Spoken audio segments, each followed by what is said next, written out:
سلام علیکم بچه‌ها.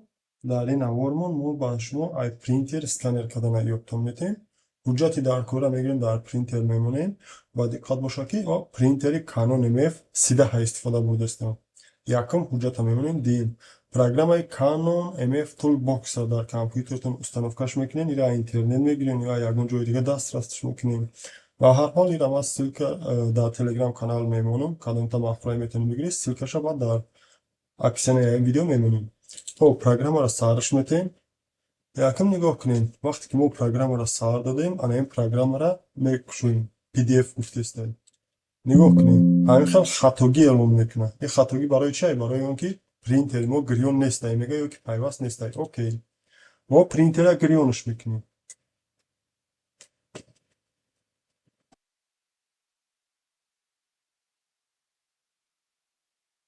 وقتی که پرینتر ما گریون شید و بعدا ما این را به کار میداریم نگاه کنین پروگرام ما علاقه تایوره.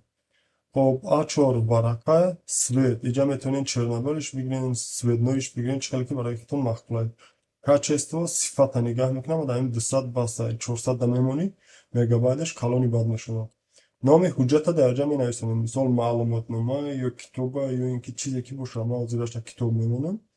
تیپ فایل PDF اینجا میشه که نسکالکا страниц PDF انتخاب میکنیم. بعدا سخرانید راه انتخاب میکنین که کجا سخرانیدش کردنیه. خب ما اینجاش دمیسته وقتی که اینجا را تایار که کردین پوست را زیر میکنین علاقه ای پرینتر اسکانر کردم شد سر میکنم.